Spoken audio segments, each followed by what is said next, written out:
Hello! Help me ലോഡിലേക്ക് എല്ലാവർക്കും സ്വാഗതം. ഞാൻ നിങ്ങളുടെ സ്വന്തം ബെൻസി. എല്ലാവർക്കും സുഖമല്ലേ? അപ്പോൾ ദാ രാവിലെ തന്നെ എന്നത്തെയും ഡ്യൂട്ടിയാണിത് കേട്ടോ. കുറച്ച് നാരങ്ങ ആദ്യം തന്നെ പറയട്ടെ, ഇത് ഇത്തിരി പഴയ വ്ളോഗാണ്. കാരണം ഞാൻ മറ്റേ വ്ളോഗിൽ കാണിച്ചായിരുന്നല്ലോ, വീട്ടിൽ പോയിട്ട് വന്നപ്പോൾ കമ്പിളി നാരങ്ങ കൊണ്ടുവന്നതും അത് പൊട്ടിയത് കുറച്ച് ഇതുപോലെ പൊളിച്ച് ഫ്രിഡ്ജിൽ വെച്ചിരുന്നതും. അപ്പോൾ ഒരു ദിവസം രാവിലെ കുറച്ചെടുത്ത് പുറത്ത് വെക്കും. അതൊരു ഉച്ചയൊക്കെ ആകുമ്പോഴത്തേക്ക് അതിൻ്റെ തണുപ്പെല്ലാം പോകും കേട്ടോ, ഫ്രിഡ്ജിലാണല്ലോ വെച്ചിരിക്കുന്നത്. അപ്പോൾ ഒരു ദിവസത്തേക്കും ആവശ്യത്തിനുള്ള ഫ്രൂട്ട്സ് ആയാലും എന്തായാലും ഇതുപോലെ ഫ്രിഡ്ജിലിരിക്കുന്നതാണെങ്കിൽ പുറത്തെടുത്ത് വെക്കാറുണ്ട്. തണുപ്പ് കഴിക്കാൻ പറ്റത്തില്ല. ഇപ്പം ഒരാഴ്ചയായിട്ട് വീണ്ടും പനിയും ചുമയൊക്കെ ആയിട്ട് ഞാൻ കിടപ്പായിരുന്നു. ഇപ്രാവശ്യം വയ്യാതായതിൻ്റെ അന്ന് അതിൻ്റെ പിറ്റേന്ന് തന്നെ ഹോസ്പിറ്റലിൽ പോയി കേട്ടോ. കാരണം വെച്ചുകൊണ്ടിരുന്നാൽ നമ്മുടെ നാട്ടിൽ കേരളത്തിൽ ഒരുമാതിരിപ്പെട്ട എല്ലാവർക്കും പനി ചുമ, പനിയൊക്കെ കൂടുതൽ ചുമയാണ് കേട്ടോ. കഫക്കെട്ട് ചുമ ഒരു പ്രാവശ്യം വന്നാൽ പിന്നെ പോകാൻ ഭയങ്കര ബുദ്ധിമുട്ടാണ്. ഞാൻ പിന്നെ ഹോസ്പിറ്റലിൽ പോയപ്പോഴും കഫ് സിറപ്പൊന്നും മേടിച്ചില്ല. കാരണം ഞങ്ങൾ ഇവിടുന്ന് കൊടുക്കുന്ന എലമെൻസിൻ്റെ ആയുർവേദിക് കഫ് സിറപ്പ് ഉണ്ടല്ലോ, അതാണ് എനിക്ക് സ്യൂട്ടാവുന്നത്. അപ്പോൾ അതാണ് ഞാൻ യൂസ് ചെയ്തുകൊണ്ടിരിക്കുന്നത്. അപ്പോൾ അതിൻ്റേതായിട്ടുള്ള ശബ്ദത്തിന് ഇച്ചിരി വ്യത്യാസമുണ്ട് കേട്ടോ, തൊണ്ടയടപ്പിൻ്റെയും ഒക്കെ. ഇപ്പോൾ പനി കുറഞ്ഞു, കുഴപ്പമില്ല. ഒരാഴ്ചയോളം തീർത്തും കിടപ്പായി പോയി കേട്ടോ. അപ്പോൾ ചില ദിവസങ്ങളിൽ രാവിലെ ഉണ്ടല്ലോ എനിക്ക് കട്ടൻ കാപ്പി കുടിക്കാൻ തോന്നും. അതായത് നമ്മുടെ ഇൻസ്റ്റൻറ്റ് കോഫി പൗഡർ ഇട്ടിട്ട് കടയിൽ ഈ 2 രൂപയുടെ 2 രൂപയാണെന്ന് തോന്നുന്നു കേട്ടോ, പാക്കറ്റ് വരുമല്ലോ. അപ്പോൾ അതിങ്ങനെ കുറച്ച് ഞാനെടുത്ത് വെച്ചിരിക്കും. അപ്പോൾ എപ്പോഴാണോ കുടിക്കാൻ തോന്നുന്നത്, ഇത് വലിയ സ്ട്രോങ് ഒന്നും അല്ല കേട്ടോ. ഞാൻ ഒരു പാക്കറ്റ് ഒരു ചായയൊക്കെ ഇടുവാണെങ്കിൽ ഒരു പാക്കറ്റ് 2 നേരമായിട്ടൊക്കെയാണ് യൂസ് ചെയ്യുന്നത്. അപ്പോൾ ഇത് മധുരമില്ലാത്ത കാപ്പിയാണ്. ചിലപ്പോൾ മധുരം ഇട്ട് കുടിക്കാൻ തോന്നും, ചിലപ്പോൾ മധുരം ഇല്ലാതെ കുടിക്കാൻ തോന്നും. അപ്പോൾ രാവിലത്തെ ബ്രേക്ക്ഫാസ്റ്റിനായിട്ട് ഇന്നൊരു മുട്ടയാണ് എടുത്തിരിക്കുന്നത് കേട്ടോ. കാരണം ഇത് 2 ദിവസത്തെ വ്ളോഗാണ് കേട്ടോ. ഇത് ആദ്യത്തെ ദിവസത്തെയാണ് കാണിക്കുന്നത്. അപ്പം കട്ടൻ കാപ്പിയും മുട്ടയും ജോസാനം ഓൾറെഡി താറാമുട്ടയാണ്, ജോസാനം ഓൾറെഡി കഴിച്ചു. അപ്പോൾ അതുണ്ടെങ്കിൽ പിന്നെ രാവിലെ ഒന്നും കഴിക്കേണ്ടി വരത്തില്ല. പ്രത്യേകിച്ച് മുട്ട കഴിക്കുവാണെന്നുണ്ടെങ്കിൽ ഭയങ്കര കട്ടിക്ക് കിടക്കും കേട്ടോ. അപ്പോൾ രാവിലെ തന്നെ ചോറ് തിളപ്പിച്ചു. അത് എപ്പോഴും പറയുന്നത് പോലെ ഇച്ചിരി നേരം ഒന്ന് ഓഫ് ചെയ്തിട്ടേക്കും, അതിനുശേഷം പിന്നെ ഒന്ന് ഓൺ ചെയ്താൽ മതി. അപ്പോൾ കാപ്പി കുടിച്ചുകൊണ്ട് ഇച്ചിരി നേരം അങ്ങനെ ഇരുന്നു. ഇന്ന് രാവിലെ തന്നെ കൊറിയർ അയക്കാൻ പോകണം. ഇത്രയും ദിവസം നല്ല വൃശ്ചികക്കാറ്റും നല്ല കാലാവസ്ഥയായിരുന്നു. ഇന്ന് രാവിലെ തൊട്ട് ചനപിന ചാറി ചാറി നിൽക്കുന്നു. ദിവസം എന്താ പോവാനൊക്കെ റെഡിയായിട്ട് നിൽക്കുന്ന മഴ കാരണം. രാവിലെ തന്നെ മഴ ചാറി തുടങ്ങി, ചെറുതായിട്ട് പൊടിഞ്ഞു തുടങ്ങിയപ്പോഴേ ഞാൻ പെട്ടെന്ന് പോയിട്ട് വരട്ടെന്നും പറഞ്ഞ് കൊറിയർ അയക്കാനായിട്ട് ഒരുങ്ങി നിന്നേ.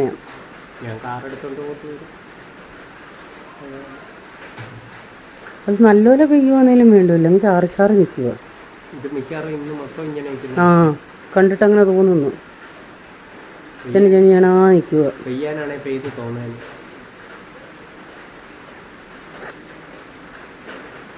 ഈ പണിക്കാരുടെയൊക്കെ പണി മുടക്കുന്ന മഴയായത്.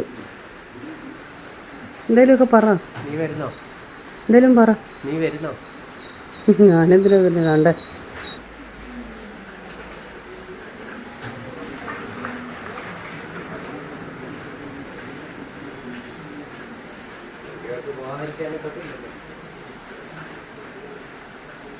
ജോസ് റെയിൻകോട്ട് ഇട്ടുകൊണ്ട് പോന്നെ കൊറിയർ നനയില്ലേ?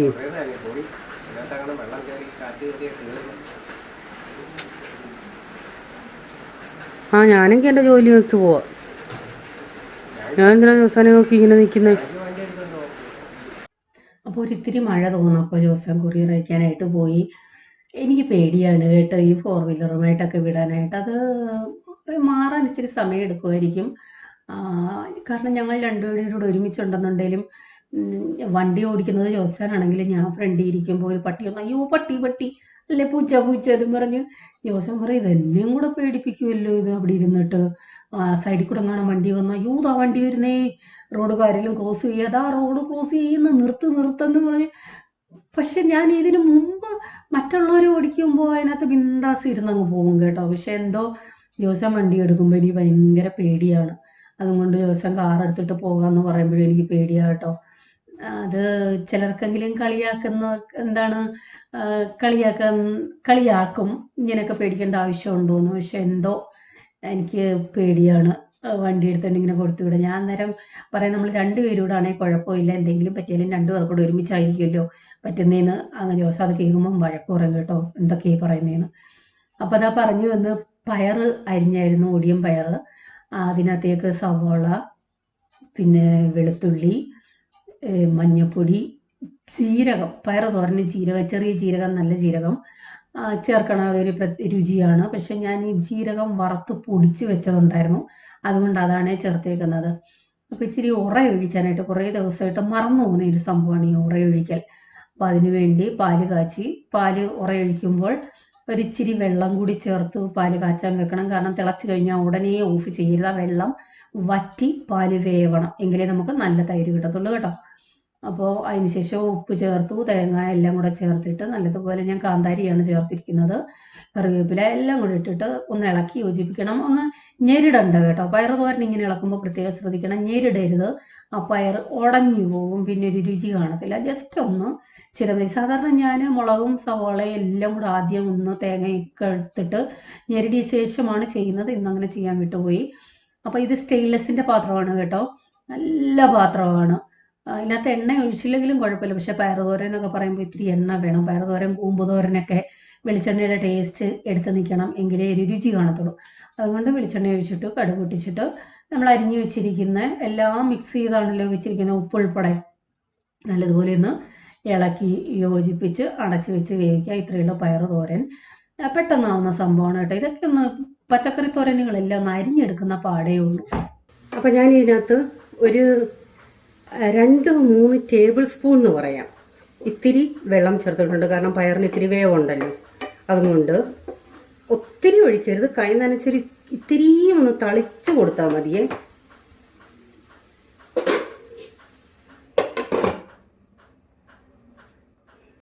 ടൂ വീലറിന് എനിക്കൊരു പേടിയില്ല കേട്ടോ, കാരണം അത് ദിവസം വർഷങ്ങളായിട്ട് ഓടിച്ച് നടന്നതാണല്ലോ. കല്യാണത്തിന് മുമ്പോട്ടേ ടൂ വീലർ ഓടിക്കാറുണ്ട്. അപ്പോൾ അതിൻ്റെയൊക്കെ കോൺഫിഡൻസ് ആയിരിക്കാം. ടൂ വീലർ എത്ര ഉച്ചൂത്തി ഓടിച്ചാലും എനിക്ക് പേടിയില്ല. പക്ഷെ ഫോർ വീലർ എടുക്കുമ്പോഴാണ് ഈ പ്രശ്നം കേട്ടോ. പ്രത്യേകിച്ച് നിങ്ങൾ ഈ ന്യൂസൊക്കെ കാണുന്നുണ്ടെന്നില്ല, കൊട്ടാരക്കരയാണെങ്കിൽ എന്നും ആക്സിഡൻ്റാണ്. ഒറ്റ ദിവസം പോലും ഇല്ല കേട്ടോ കൊട്ടാരക്കര ആക്സിഡൻ്റ് ഇല്ലാത്ത. റോഡും ചെറിയ റോഡാണ്. ഈവൻ നമ്മൾ നടന്നു പോവുകയാണെങ്കിലും ബസ്സിൽ പോവുകയാണെങ്കിലും ഫോർ വീലറിൽ പോയാലും ടൂ വീലറിൽ പോയാലും നമ്മുടെ ഓപ്പോസിറ്റൊക്കെ വരുന്ന വണ്ടികളൂടെ നല്ലതുപോലെ അവർ ഓടിച്ചില്ലെന്നുണ്ടെങ്കിൽ ആക്സിഡൻ്റ് ഉണ്ടാവുമല്ലോ. അതിൻ്റെ ഉദാഹരണങ്ങളാണ് ഈ ദിവസങ്ങളിൽ കാണുന്ന ആക്സിഡൻറ്റുകളും മൊത്തം. അതുകൊണ്ട് ഞാൻ എപ്പോഴും പറയും, നടന്നു പോകാനും പേടിയാണ്, വണ്ടി മറ്റുള്ളവരുടെ വാഹനത്തിൽ പോകാനും പേടിയാണ്. അങ്ങനത്തെ ഒരു അവസ്ഥയാണ് ഇപ്പോൾ നമ്മുടെ നാട്ടിൽ. അപ്പോൾ ഇത് ചാള എന്ന് പറയാം, മത്തി എന്ന് പറയാം, അത് കുറച്ച് മേടിച്ചുകൊണ്ട് വന്നായിരുന്നേ. അത് ഓൾറെഡി ഇച്ചിരി വെട്ടിക്കേണ്ട വന്നെങ്കിലും നമുക്കൊന്ന് ക്ലീൻ ചെയ്യണം. വറക്കാനായിട്ട് കുറച്ചെടുത്തത്. അപ്പോഴത്തേക്ക് പാല് നല്ലതുപോലെ ഒത്തിരി അങ്ങ് തണുക്കണ്ട, ഇളം ചൂടോടെ ഒരു പാത്രത്തിലേക്ക് ഒഴിച്ചിട്ട് അതിനകത്ത് ആവശ്യത്തിനുള്ള ഉറയൊഴിച്ച് നല്ലതുപോലെ ഒന്ന് ഇളക്കി യോജിപ്പിച്ചിട്ട് അടച്ച് വെക്കാം. ഉറയൊഴിക്കുമ്പോൾ എപ്പോഴും ഇളം ചൂടോടെ ഉറയൊഴിച്ചാൽ നല്ല തൈര് കിട്ടുവേ. അപ്പോൾ തോരൻ വെന്ത് ഒരു 3/4 കൂടുതൽ നന്നായിട്ട് തണുത്ത് കേട്ടോ. അതിനുശേഷം ഞാൻ പറഞ്ഞിട്ടുണ്ടല്ലോ, എപ്പോഴും ഒരു പാത്രത്തിലോട്ട് മാറ്റിയിട്ട് ആ പാത്രം ഉടനെ അങ്ങ് കഴുകി വെക്കാം. ഇതുപോലുള്ള കണ്ടെയ്നറുകളിനകത്താക്കി വെക്കാൻ ഫ്രിഡ്ജിൽ സ്ഥലവും ലാഭിക്കാം, തോരനും നല്ല ഫ്രഷായിട്ടിരിക്കും. അതുകൊണ്ട് തോരനുകളൊക്കെ ഞാൻ ഇങ്ങനെയുള്ള പാത്രത്തിലാണ് ആക്കി വെക്കുന്നത്. എന്ത് കറികളായാലും തണുത്ത ഉടനെ ഞാൻ അങ്ങ് പാത്രത്തിലോട്ടാക്കി മാറ്റി ഫ്രിഡ്ജിൽ വെക്കാനുള്ളത് ഫ്രിഡ്ജിൽ വെക്കും, അന്നത്തേക്കുള്ളത് പുറത്ത് വെക്കാനുള്ളത് പുറത്ത് വെക്കും. ഇങ്ങനെയാണേ. അപ്പോൾ ദിവസം പോയിട്ട് വന്നപ്പോൾ ഞാൻ പറഞ്ഞായിരുന്നു സാലഡിൻ്റെ എന്തെങ്കിലും സംഭവങ്ങളൊക്കെ ഉണ്ടെങ്കിൽ കൊണ്ടുവരണമെന്ന്. കൂടുതലും ക്യാരറ്റാണ് കേട്ടോ, കാരണം ഇവിടെ ഏറ്റവും കൂടുതൽ കഴിക്കുന്നതും ക്യാരറ്റാണ്. വിശക്കുമ്പോഴൊക്കെ ആണെങ്കിലും ഇടയ്ക്കിടയ്ക്ക് ഓരോ ക്യാരറ്റ് എടുത്ത് കഴുകി തിന്നാറുണ്ട്. ചില ക്യാരറ്റിന് നല്ല മധുരം കാണും, ചിലതിൻ്റെ ടേസ്റ്റും കാണത്തില്ല. അപ്പോൾ അതെല്ലാം കൂടെ എടുത്തുകൊണ്ട് വന്നതാണ്. അപ്പോഴത്തേക്ക് മഴ തോന്നുക കേട്ടോ. ഇപ്പം കണ്ടാലും മഴ പെയ്തൊന്നും പോലും അറിയില്ല, അതുപോലെയാണ് ആ റോഡ്. രാവിലെ നല്ല മഴയായിരുന്നു. അപ്പോൾ ഇന്നത്തെ പണികൾ എന്ന് വെച്ചാൽ എന്നുണ്ടല്ലോ അച്ചാറിടക്കം, അതൊരു മെയിൻ പരിപാടി തന്നെയാണ്. അതിന് വേണ്ടിയുള്ള നാരങ്ങയും എപ്പോഴും മേടിക്കുമ്പോൾ കാണും, നാരങ്ങയോ നെല്ലിക്കയോ അങ്ങനെയുള്ള സാധനങ്ങളെല്ലാം. അപ്പോൾ ഇന്ന് എനിക്ക് വിളിച്ച് ചോദിച്ചായിരുന്നു ചൗച്ചോ ഉണ്ട് മേടിക്കണമെന്ന്. ഞാൻ പറഞ്ഞെങ്കിൽ കുറച്ച് മേടിച്ചായിരുന്നു. ദിവസം എന്നെ കളിയാക്കുന്ന നിനക്ക് അതിനകത്ത് ആരോ കൈവശം നിന്നിട്ടുണ്ടെന്ന്. അപ്പോൾ മീൻ വറക്കാനായിട്ട് കുറച്ച് കറിവേപ്പില ഇട്ടു. അതിന് ശേഷം മീൻ അങ്ങോട്ട് എടുത്ത് വെക്കാം. അടിക്കൊന്നും പിടിക്കാതെ നല്ല ടേസ്റ്റായിട്ട് മീൻ വറുത്തിട്ടു. എനിക്ക് തോന്നുന്നു നമ്മുടെ ചാനൽ തുടങ്ങിയ സമയത്ത് ഇങ്ങനെയൊക്കെയുള്ള വീഡിയോ ഇട്ടാണ് ഞാൻ തുടങ്ങിയത്. അടിക്ക് പിടിക്കാതെ കരിഞ്ഞു പോകാതെ എങ്ങനെ മീൻ ഫ്രൈ ആയിട്ട് എടുക്കാം, അതിന് ആദ്യം കുറച്ച് കറിവേപ്പില ഇട്ടാൽ മതി എന്നും അല്ലെ കുറച്ച് സവാള ഉള്ളി അരിഞ്ഞിട്ടാൽ മതി എന്നൊക്കെയുള്ള വീഡിയോ ആയിരുന്നു നമ്മുടെ ചാനലിലെ ആദ്യത്തെ വീഡിയോസ്. അപ്പോൾ ഇത് മീൻ വറക്കാനായിട്ട് അങ്ങോട്ട് ഇട്ടു. പ്രത്യേകിച്ച് ഒന്നുമില്ല കേട്ടോ. ഇന്ന് തോരനും മീൻ വറുത്തതും അച്ചാറുകൾ എല്ലാ ടൈപ്പും ഉണ്ടല്ലോ. അപ്പോൾ ഈ പനിയായിട്ടിരുന്ന സമയത്ത് എനിക്ക് അച്ചാറുകൾ പോലും വേണ്ടായിരുന്നു എന്നുള്ള, എല്ലാ ടൈപ്പ് അച്ചാറുണ്ടെങ്കിലും ഒന്നിനോടും വായിക്കൊരു രുചിയില്ലായിരുന്നു. അപ്പോൾ ഇത് പിറ്റേന്നത്തെയാണ്. ഞാൻ ഉപ്പുമാവിൻ്റെ വീഡിയോ പല വ്ളോഗുകളിലും കാണിച്ചിട്ടുണ്ട്. ആ സെയിം മെത്തേഡാണ്. പക്ഷേ ലാസ്റ്റിൽ ഇത്തിരി തേങ്ങ ചിരകിയതൊന്ന് ഇട്ടിട്ട് അടച്ച് വെക്കാം. അതായത് വെള്ളം ഒഴിച്ച് നല്ലതുപോലെ റവ ഇളക്കി യോജിപ്പിച്ചിട്ട് നമ്മൾ കുറച്ച് നേരം അടച്ച് വെക്കുമല്ലോ, ഒരു 5 മിനിറ്റ്. അപ്പോൾ ആ അടച്ച് വെക്കുന്നതിന് മുമ്പ് തേങ്ങയും കൂടിയിട്ട് അടച്ച് വെക്കാം. അതിന് ശേഷം 5 മിനിറ്റിന് ശേഷം ഇളക്കി യോജിപ്പിക്കാം. ഇത് തേങ്ങ കുറച്ച് കൂടുതൽ. ഇന്ന് ചേച്ചിയുണ്ട് കേട്ടോ. ഇത് 2ാമത്തെ ദിവസം. ഞാൻ പറഞ്ഞല്ലോ 2 ദിവസത്തെ വ്ളോഗാണെന്ന്. അപ്പോൾ ചേച്ചി വന്നപ്പോൾ ഇച്ചിരി തേങ്ങ അങ്ങ് തിരുമിച്ചതാണ്. കുറച്ച് ദിവസത്തേക്ക് അത് കാണും. ഇപ്പോൾ ഒരു 5 മിനിറ്റ് കഴിഞ്ഞു. നമുക്ക് ഇളക്കി യോജിപ്പിക്കാം. നല്ലൊരു ടേസ്റ്റാണ് കേട്ടോ ഇങ്ങനെ തേങ്ങയിട്ട് ചെയ്യുമ്പോൾ. ഞാൻ കുറേ വർഷങ്ങൾക്ക് മുമ്പ്, അതായത് ഒരു 4-5 വർഷങ്ങൾക്ക് മുമ്പ് ഉഡുപ്പി സ്റ്റൈൽ ഉപ്പുമാവ് ഇട്ടിട്ടുണ്ടായിരുന്നു. നിങ്ങൾ ആരൊക്കെ അത് ട്രൈ ചെയ്തിട്ടുണ്ടെന്ന് അറിയത്തില്ല. ഉഡുപ്പി സ്റ്റൈൽ ഉപ്പുമാ ഹെൽപ്പ് മീലോടെ നിന്ന് സെർച്ച് ചെയ്താൽ മതി കേട്ടോ. ഇത് അടുത്ത ദിവസങ്ങളിൽ ഞാനത് ഫേസ്ബുക്കിൽ ഷെയർ ചെയ്തിട്ടുണ്ടായിരുന്നു. കുറേ പേരത് ട്രൈ ചെയ്ത് നോക്കി കേട്ടോ. എനിക്ക് ഭയങ്കര ഇഷ്ടമാണ്. പേഴ്സണലി ഞാൻ വർഷങ്ങളായിട്ട് തിരക്കി നടന്ന ഒരു റെസിപ്പി ആയിരുന്നു അത്. പാലൊഴിച്ചാണ് ചെയ്യുന്നത് കേട്ടോ. ഭയങ്കര ടേസ്റ്റാണ് അതിന്. എൻ്റെ അടുത്ത് കുറേ പേര് മെസ്സേജ് ആയിട്ട് ചോദിക്കുന്നതാണ്, വെൻസി ഇപ്പോൾ ഹെൽപ്പിന് ആരും വരെയും വെക്കുന്നില്ലേ, വെൻസി തന്നെയാണോ ചെയ്യുന്നത് എന്നൊക്കെ ചോദിക്കാറുണ്ട്. പഴയതുപോലെ ഇപ്പോൾ അത്ര വലിയ രീതിയിൽ അച്ചാറുകൾ അങ്ങനെ ഇടാറില്ല. നേരത്തെ എന്ന് വെച്ചാൽ സ്റ്റോക്ക് തീർന്ന ഉടനെ ഞാൻ അടുത്ത സ്റ്റോക്ക് റെഡിയാക്കി വെക്കും. അങ്ങനെയൊക്കെയായിരുന്നു. ഇപ്പോൾ പക്ഷേ സ്റ്റോക്ക് ഇല്ലെന്നുണ്ടെങ്കിൽ ഇല്ലെന്ന് തന്നെ പറയും കേട്ടോ. കാരണം മറ്റേ ഇന്ന് സ്റ്റോക്ക് തീർന്നു, ഇന്നൊരു ഓർഡർ വന്നെന്നുണ്ടെങ്കിൽ ഞാൻ ഓർഡർ എടുത്തിട്ട് പിറ്റേന്ന് തന്നെ അയക്കുമായിരുന്നു. അപ്പം അത്ര വലിയ രീതിയിൽ ഞാൻ അങ്ങനെ ഓവർ ബർഡനായിട്ട് എടുക്കുന്നില്ല. അതുകൊണ്ട് സ്റ്റോക്ക് ഇല്ല എന്നുണ്ടെങ്കിൽ ഇല്ലെന്ന് തന്നെ പറയും. അപ്പോൾ ഉപ്പുമാവിന് പപ്പടമാണ് കേട്ടോ. അത് നല്ല കോമ്പിനേഷനാണ്. ട്രൈ ചെയ്തിട്ടില്ലാത്തവരൊന്ന് ട്രൈ ചെയ്ത് നോക്കണം. ഞാൻ ആദ്യം ലെമൺ ഡേറ്റ്സ് ഇട്ടപ്പോൾ പലർക്കും തികഞ്ഞില്ല.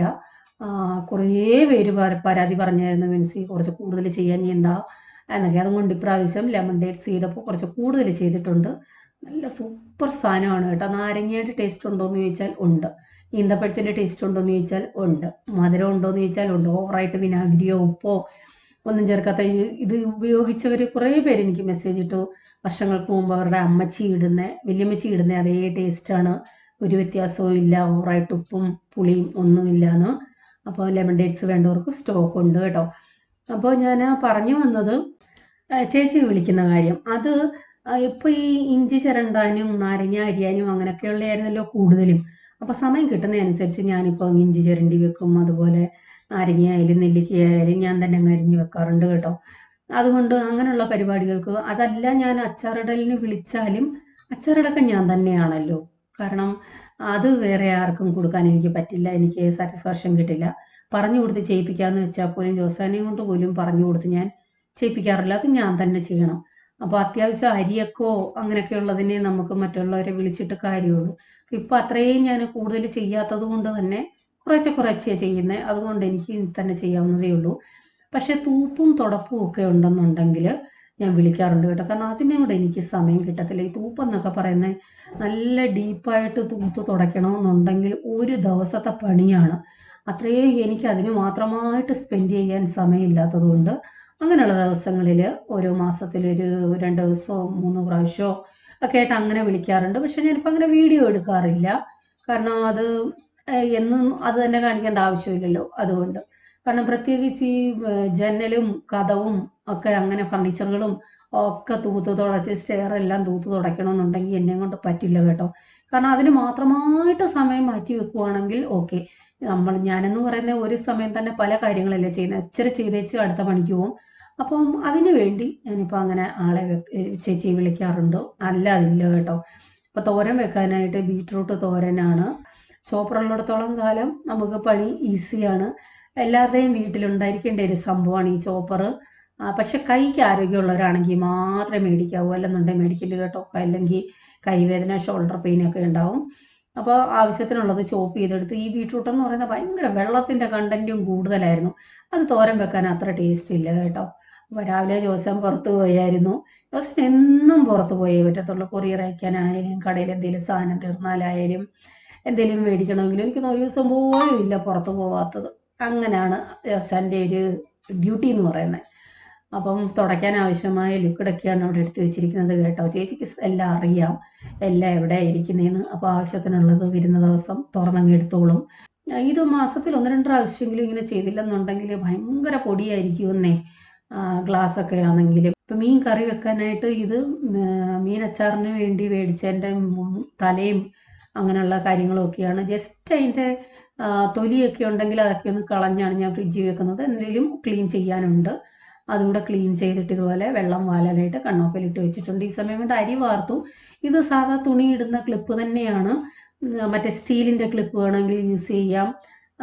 ഞാനിത് ഇപ്പോഴും ഇങ്ങനെ യൂസ് ചെയ്യുന്ന കാണുമ്പോൾ അമ്മ പറയുമായിരുന്നു, എൻ്റെ കുഞ്ഞെ എന്നേക്ക് ഇപ്പോഴും ഇതാണോ വാക്ക്, ഇങ്ങനെയാണോ ചെയ്യുന്നതെന്ന്. അത് നമ്മൾ വർഷങ്ങളായിട്ട് അങ്ങ് ശീലിച്ചതല്ലേ, അതുകൊണ്ട് എനിക്കിതാണ് വാക്കല്ലാതെ എങ്ങനെ അരി വാർത്താലും ശരിയാവത്തില്ല, എനിക്ക് ക്ലിപ്പ് ഇടണം. അപ്പോൾ അതാ ബാക്കിയുള്ള കാര്യങ്ങൾക്കായിട്ട് ഞാനിപ്പോൾ മീൻകറിയൊക്കെ വെക്കുമ്പോൾ ചട്ടിക്കകത്തിട്ട് കടു ഇങ്ങനെ താളിച്ച് മസാല ചേർക്കാറില്ല. ആ ഒരു പാനിനകത്താണ് അപ്പം ആദ്യത്തെ സ്റ്റെപ്പ് ചെയ്യുന്നത് കേട്ടോ. ചട്ടിയൊക്കെ വെടിച്ച് കീറുന്നു എന്ന് പരാതിയുള്ളവർ ഇങ്ങനെ ഒന്ന് ട്രൈ ചെയ്ത് നോക്കുക കേട്ടോ. കാരണം നമ്മൾ മസാലയെല്ലാം ഇതിനകത്തിട്ട് അരപ്പും ഒക്കെ ഇതിനകത്ത് തന്നെ യോജിപ്പിച്ചിട്ട് ആ അരപ്പ് ചട്ടിയിലോട്ടൊഴിച്ച് തിളപ്പിച്ച് ചെയ്യുമ്പോൾ ചട്ടി പെട്ടെന്ന് വെടിച്ച് കീറത്തുമില്ല, പുക കയറത്തില്ല, നല്ലതായിട്ടിരിക്കും. ഗ്യാസ് അടുപ്പിലല്ലേ നമ്മൾ ചെയ്യുന്നത്. സാധാരണ എല്ലാവരും പറയുന്നതാണ് ഗ്യാസ് അടുപ്പിൽ ചെയ്യുമ്പോൾ ചട്ടി വെടിച്ച് കീറുന്നു എന്ന്. ചെറിയ തീയിലിട്ട് ചെയ്താൽ മതി. അപ്പോൾ ഇതിപ്പോൾ കുറേ നാളായിട്ടാണ് ഞാൻ ഇങ്ങനെ ചെയ്യുന്നത് കേട്ടോ. മസാലയൊക്കെ ഇങ്ങനെ ചൂടാക്കിയിട്ട് നല്ലതുപോലെ മസാല മൂപ്പിച്ചിട്ട്, നമ്മൾ ആദ്യം മീൻകറിക്ക് വേണ്ടി ചെയ്യുന്ന എന്തൊക്കെ പ്രോസസ്സിംഗ് ഉണ്ടോ അതെല്ലാം ഇതിനകത്ത് ചെയ്ത ശേഷം അരപ്പ് അതിനകത്തോട്ട് ഒഴിച്ച് അരപ്പ് തിളയ്ക്കുമ്പോൾ, അല്ലെങ്കിൽ അരപ്പ് നല്ലതുപോലെ മിക്സ് ചെയ്ത ശേഷം ചട്ടിയിലോട്ട് ഒഴിക്കാം. അതിന് ശേഷം അരപ്പ് തിളയ്ക്കുമ്പോൾ മീൻ പെറുക്കിയിട്ട് സാധാ വേവിക്കുന്ന കണക്ക് മീൻ കറി വെച്ചാൽ മതിയേ. അത് നല്ലൊരു മെത്തേഡാണ്. നിങ്ങൾ ചെയ്തിട്ടില്ലാത്തവർ, എൻ്റെ അടുത്ത് തന്നെ പലരും ഇങ്ങോട്ട് എനിക്ക് കമൻ്റ് ഇട്ട് പറഞ്ഞിട്ടുണ്ട് കേട്ടോ. കാരണം ചട്ടി പിടിച്ച് കീറുന്നുവെങ്കിൽ ഇങ്ങനെ ഒന്ന് ചെയ്ത് നോക്കുമെന്ന്. അതുകൊണ്ട് ഞാനിപ്പോൾ ഇങ്ങനെയാണ് ചെയ്യുന്നത്. ബീട്രൂട്ട് തോരൻ വെക്കാനായിട്ട് മസാലയെല്ലാം ഇട്ട് അതിൽ തന്നെ ഇട്ട് ഇളക്കി യോജിപ്പിക്കാം. ഇങ്ങനെ തേങ്ങ ചിരകി വെച്ചിരിക്കുന്നത് കൊണ്ടേ എളുപ്പമുണ്ട്. നമുക്ക് ആവശ്യത്തിന് അങ്ങ് ഇട്ട് കൊടുത്താൽ മതി.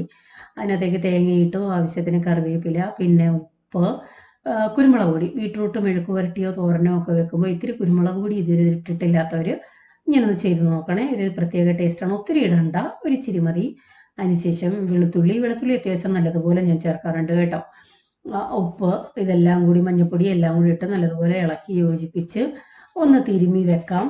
മസാല എല്ലാം ചേർത്ത് ഇങ്ങനെ വെച്ച് തോരൻ വെക്കുമ്പോൾ നല്ലൊരു രുചിയാണ് കേട്ടോ. ഇത് ഒത്തിരി അങ്ങ് ഞെരടണ്ട, ഓൾറെഡി വെള്ളത്തിൻ്റെ കണ്ടൻറ്റ് കൂടുതലാണ്. ചെറുതായിട്ടാണ് ചോപ്പ് ചെയ്തെടുത്തേക്കുന്നത്. അതിനുശേഷം പാത്രം വെച്ച് വെളിച്ചെണ്ണയാണ് ഒഴിച്ചിരിക്കുന്നത്. കടുക് തളിച്ച ശേഷം നമ്മൾ ഇളക്കി വെച്ചിരിക്കുന്ന എല്ലാം കൂടെ അങ്ങോട്ടിട്ട് ഇളക്കി യോജിപ്പിച്ച് ആവിയിലൊന്ന് വേവിച്ചെടുത്താൽ മതി. ഈ സമയം കൊണ്ട് നമ്മുടെ കറി റെഡി ആയിട്ടുണ്ട്. ലാസ്റ്റിൽ ഇത്തിരി ഉലുവാപ്പൊടി എന്നിട്ട് കൊടുത്തതാണ്. കടുക് പൊട്ടിക്കാൻ നേരം ഉലുവ ചേർത്തിരുന്നു. ലാസ്റ്റിൽ വാങ്ങുന്നതിന് മുമ്പ് ഇത്തിരി ഉലുവാപ്പൊടി ഇട്ട് കൊടുത്താൽ ആ കറിക്ക് ഇത്തിരി ടേസ്റ്റും മണവും ഒക്കെ കിട്ടും കേട്ടോ. എന്നിട്ട് ഒരു അടുപ്പത്ത് മീനിൻ്റെ പരിപാടി നടക്കുന്നു, ഒരടുപ്പത്ത് മറ്റേ തോരൻ്റെ നടക്കുന്നു. നല്ലതുപോലെ ആവിയിൽ വേവിച്ച് നമുക്ക് എത്രയാണോ നമ്മുടെ വേവ് പരുവം അതനുസരിച്ച് നമുക്ക് എടുക്കാം. ഇത്തിരി വെള്ളത്തിൻ്റെ കണ്ടൻറ്റ് കൂടുതലുള്ളത് കൊണ്ട് ലാസ്റ്റിൽ ഞാൻ ഇത്തിരി നേരം ഒന്ന് തുറന്നിട്ടിട്ട് വെള്ളം വറ്റിച്ചെടുക്കുകയായിരുന്നു. ഇവിടെ വെജിറ്റബിൾസ് തോരനൊന്നും അധികം വേവണ്ട കേട്ടോ. അതുകൊണ്ട് ആ പരുവത്തിലേ ഞാൻ വേവിക്കാറുള്ളൂ. ഏത് തോരനായാലും ഓവറായിട്ടങ്ങ് വേവേണ്ട ആവശ്യമില്ല. ഇതാ ഈ സമയം കൊണ്ട് നമ്മുടെ കറി നല്ല പരുവമായിട്ട് വന്നിട്ടുണ്ടേ. ചില കാര്യങ്ങളിൽ നമ്മൾ കൂടുതൽ കോൺസെൻട്രേറ്റ് ചെയ്യുമ്പോൾ ചില നഷ്ടങ്ങൾ നമ്മൾക്ക് വരാറുണ്ട്. അങ്ങനെയുള്ളൊരു നഷ്ടമാണ് കേട്ടോ. ഇനി ഭയങ്കര വിഷമമായി. കുറേ ദിവസമായിട്ട് ഞാൻ ഒന്ന് എടുത്ത് നോക്കണമെന്ന് വിചാരിക്കുന്നത്. ആദ്യം ഈ അച്ചാർ ബിസിനസ് തുടങ്ങുന്നതിന് മുമ്പ് എൻ്റെ തലമണ്ടയിൽ കൂടിക്കൊണ്ടിരുന്ന ഒരു സംഭവമായിരുന്നു കേക്ക് ബിസിനസ്. അതിന് വേണ്ടിയുള്ള എല്ലാ സാധനങ്ങളും മേടിച്ചിട്ടുണ്ടായിരുന്നു കേട്ടോ. പൈപ്പിംഗ് കവർ, അതുപോലെ തന്നെ കേക്ക് ഡിസൈൻ ചെയ്യാനുള്ള എൻ്റെ സാധനങ്ങൾ, അതുപോലെ വിപ്പിംഗ് ക്രീം, വാനില പൗഡർ, എന്തൊക്കെ നമുക്ക് കേക്കിന് ആവശ്യമായിട്ടുണ്ടോ അതെല്ലാം ബേക്കിംഗ് പൗഡർ, ബേക്കിംഗ് സോഡ ഇതൊക്കെയാണെങ്കിൽ പൊട്ടിച്ചിട്ട് പോലും ഇല്ലെന്നുള്ളതാണ് ശരി. പണ്ട് തൊട്ടേ ഉള്ളൊരു ഹോബിയായിരുന്നു. ബോംബെ വെച്ച് കഴിഞ്ഞാൽ കേക്കുകൾ ധാരാളം ഉണ്ടാക്കാറുണ്ടായിരുന്നു കേട്ടോ. അപ്പോൾ അങ്ങനെ ഒരു ക്രേസ് കയറിയാണ് നാട്ടിൽ വന്നപ്പോൾ കേക്ക് ബിസിനസ് തുടങ്ങാം. ആദ്യമൊക്കെ ഒന്ന് ഉണ്ടാക്കി എല്ലാവർക്കും ഒക്കെ ഒന്ന് കൊടുത്തിട്ടേ. അപ്പോൾ അതിൻ്റെ കട്ടറൊക്കെ ആവശ്യമുണ്ടല്ലോ. എസൻസുകളാണെങ്കിലും ഈ എസൻസുകൾ വാനിലയൊന്നും പൊട്ടിച്ചിട്ടേ ഇല്ല. വാനില എസൻസ്, അതുപോലെ തന്നെ പൈനാപ്പിൾ എസൻസ്, പിന്നെ മറ്റുള്ള ഫുഡ് കളർ എന്നൊക്കെ പറഞ്ഞാൽ ലോക്കൽ സാധനമൊന്നുമല്ല, നല്ല സ്റ്റാൻഡേർഡ് നല്ല ക്വാളിറ്റി സാധനങ്ങളായിരുന്നു മേടിച്ച് വെച്ചിരുന്നത് കേട്ടോ. ഇതൊന്നും പൊട്ടിച്ചിട്ട് പോലും ഇല്ലെന്നുള്ളതാണ്. പക്ഷേ എന്താണ് പറഞ്ഞു വരുന്നതെന്ന് വെച്ചാൽ എല്ലാത്തിൻ്റെയും എക്സ്പയറി ഡേറ്റ് തീർന്നു. വിപ്പിംഗ് പൗഡർ എനിക്ക് തോന്നുന്നു 4 5 പാക്കറ്റ് ഉണ്ടായിരുന്നു. അതൊന്നും പൊട്ടിച്ചിട്ട് പോലും ഇല്ല ഇതുവരെ. ആദ്യമായിട്ടൊന്ന് ഒരെണ്ണം ഒന്ന് ട്രൈ ചെയ്തായിരുന്നു കേട്ടോ. അതിന് ശേഷം വീണ്ടും നല്ല രീതിയിൽ കുറച്ചുകൂടെ ചെയ്ത് നോക്കണം. എല്ലാം ചെയ്ത് നമ്മൾ ശീലിക്കണമല്ലോ. അതിന് ശേഷമല്ലേ ബിസിനസ്സായിട്ട് തുടങ്ങാൻ പറ്റത്തുള്ളൂ. അപ്പോൾ അതിന് വേണ്ടി എല്ലാ സംഭവങ്ങളും മേടിച്ചായിരുന്നു. എല്ലാം വേസ്റ്റായി പോയി. എല്ലാം എടുത്ത് കളഞ്ഞു. അതുപോലെ തന്നെ നമ്മുടെ ബ്യൂട്ടി ടിപ്സ് ഒക്കെ ധാരാളം ഞാൻ ഇടാറുണ്ടായിരുന്നല്ലോ. അങ്ങനെ ബോംബെന്നേ മേടിച്ചുകൊണ്ട് വന്നിട്ടുള്ള ഗ്ലിസറിൻ, റോസ് വാട്ടർ, പിന്നെ പലതരം പൗഡറുകൾ, പിന്നെ കസ്തൂരി മഞ്ഞളിൻ്റെ പൊടി, ലിക്വറൈസ് പൗഡർ, പിന്നെ എന്താണ് ആലുവേര ജെല്ല്, ഇങ്ങനെ ധാരാളം സാധനങ്ങൾ, സോപ്പിൻ്റെ ബേസ്, ഇതെല്ലാം എടുത്ത് കളഞ്ഞു എക്സ്പയറി ഡേറ്റ് ആയിട്ട്. ഇത് കൊക്കോ പൗഡർ പുതിയതാണ് കേട്ടോ. ഞാൻ വിചാരിക്കുകയാണ് ഇടയ്ക്കെങ്കിലും ഒന്ന് എടുത്ത് നോക്കിയിരുന്നുവെങ്കിൽ ഇത്രയും നഷ്ടം എനിക്ക് വരില്ലായിരുന്നു. പക്ഷേ അച്ചാറിൻ്റെ പരിപാടി തുടങ്ങിയപ്പോൾ എനിക്ക് വേറെ ഒന്നിലും കോൺസെൻട്രേറ്റ് ചെയ്യാൻ സമയമില്ല. ഒരു കേക്ക് ഉണ്ടാക്കാൻ മറ്റേ ഇടയ്ക്കിടയ്ക്ക് വെറുതെ 2 മിനിറ്റ് 3 മിനിറ്റ് കൊണ്ടൊക്കെ കേക്ക് ഉണ്ടാക്കുമല്ലോ നമ്മുടെ സാധാ ഓവനിൽ വെച്ചിട്ട്. അങ്ങനെ കപ്പ് കേക്ക് നമ്മുടെ സാധാ ചായക്കപ്പിനകത്ത് അതൊക്കെ മിക്കവാറും ഉണ്ടാക്കാറുണ്ടായിരുന്നു കേട്ടോ. എപ്പോഴാണ് ഒരു ക്രേസ് തോന്നി ഇച്ചിരി കേക്ക് തിന്നാന്ന് വെച്ചാൽ കപ്പിനകത്തോട്ട് ഇച്ചിരി കൊക്കോ പൗഡർ ഇടുക, ഇച്ചിരി ഗോതമ്പ് പൊടി ഇടുക, അല്ലെ മൈദ ഇടുക, എല്ലാം കൂടി ഇട്ട് മിക്സ് ചെയ്യുക, 2 മിനിറ്റ് ഓവനിലോട്ട് വെക്കുക, കേക്ക് റെഡി. അങ്ങനെയൊക്കെ ചെയ്യുമായിരുന്നു. പക്ഷേ ഇപ്പം ഏകദേശം 1 വർഷത്തോളമായി അച്ചാർ ബിസിനസ് തുടങ്ങിയിട്ട് അന്ന് തൊട്ട് ഇന്ന് വരെ ഞാൻ വേറെ ഒറ്റ സംഭവങ്ങളും ഉണ്ടാക്കിയിട്ടില്ല. നിങ്ങൾക്ക് നമ്മുടെ പഴയ ചാനൽ കണ്ടറിയാം. പലതരത്തിലുള്ള പുഡിങ്ങുകളും കേക്കുകളും ഒക്കെ ഞാൻ ചെയ്തിട്ടുണ്ട്. കണ്ടില്ലേ, പുതിയതാണ്. ഞാനൊന്ന് മണപ്പിച്ച് നോക്കിയതാ കേട്ടോ. നല്ല മണമുണ്ട് കൊക്കോ പൗഡറിൻ്റെ, നല്ല ഫ്രഷ് ഫീലുമാണ്. പക്ഷേ ഞാൻ അതുപോലെ എടുത്ത് കളഞ്ഞു. കാരണം എക്സ്പയറി ഡേറ്റ് കഴിഞ്ഞത് നമുക്ക് ഉപയോഗിച്ച് വേണ്ടാത്ത പ്രശ്നം ഉണ്ടാക്കി വെക്കണ്ടല്ലോ. എനിക്ക് ഭയങ്കര സങ്കടമായി. കാരണം പൊതുവെ അങ്ങനെയൊന്നും ഞാൻ ആഹാര സാധനങ്ങൾ നശിപ്പിക്കാറില്ല കേട്ടോ. അത് ഡേറ്റ് തീരുന്നതിന് മുമ്പ് എടുത്ത് ഉപയോഗിക്കാറുണ്ട്. അപ്പോൾ അന്നത്തെ ദിവസം മുറ്റമെല്ലാം ഒന്ന് തൂത്ത് വരണമായിരുന്നു. ആ പറമ്പൊക്കെ തൂത്ത് പോച്ചയൊക്കെ പറിച്ച്. എനിക്ക് ഭയങ്കര ഇഷ്ടമാണ് ഇങ്ങനെ പുക കണ്ടുകൊണ്ട് നിൽക്കാൻ. അത് കുഞ്ഞിലെ തൊട്ടേ ഉള്ള അടുപ്പ് കത്തിക്കുമ്പോൾ ഉള്ള പുകയായാലും ഇതായാലും അത് കത്തി വരുമ്പോൾ ഞാനതിനെ അണയ്ക്കും. കത്താൻ സമ്മതിക്കത്തില്ല. എന്നിട്ട് ആ പുക നോക്കി നിൽക്കും. അതിൻ്റെ തൊട്ടടുത്തുള്ള പപ്പായ ഞാൻ നട്ടുപിടിപ്പിച്ചതല്ല, അത് തനിയേ വീണ് കിളിച്ചതാണ്. ഈ പണ്ടുള്ളവർ പറഞ്ഞു കേട്ടിട്ടില്ലേ, തീയത്ത് കുരുത്തത് വെയിലത്ത് വാടില്ല എന്ന്. അതിൻ്റെ എക്സാമ്പിളാണ് ആ പപ്പായ മരം കേട്ടോ. കാരണം ഇത്രയും തീ ഇടുന്നത് അതിൻ്റെ അടുത്താണ്. അതിൻ്റെ ഒരു സൈഡൊക്കെ കരിഞ്ഞു നിൽക്കുവാണ് കേട്ടോ. പക്ഷെ അത്യാവശ്യം നല്ല കൈബലമുണ്ട്. മിക്കവാറും ദിവസങ്ങളിൽ നിന്ന് പഴുത്ത പപ്പയ എനിക്ക് കിട്ടാറുമുണ്ട്. അപ്പോൾ ഇതൊക്കെയായിരുന്നു വിശേഷങ്ങൾ. കുറേ വിശേഷങ്ങൾ ഇന്നത്തെ വ്ളോഗിൽ ഉൾക്കൊള്ളിച്ചിട്ടുണ്ട്. ആദ്യമായിട്ട് ചാനൽ കാണുന്ന ആരെങ്കിലും ഉണ്ടെങ്കിൽ സബ്സ്ക്രൈബ് ചെയ്തിട്ടില്ല എങ്കിൽ ഒന്ന് സബ്സ്ക്രൈബ് ചെയ്തേക്കണേ. എന്തുണ്ടെങ്കിൽ നിങ്ങൾ അഭിപ്രായങ്ങൾ കമൻ്റ് ഇടാനും മറക്കരുത്. അപ്പോൾ വീണ്ടും അടുത്ത വീഡിയോയുമായി വരാം. Till then bye. God bless you.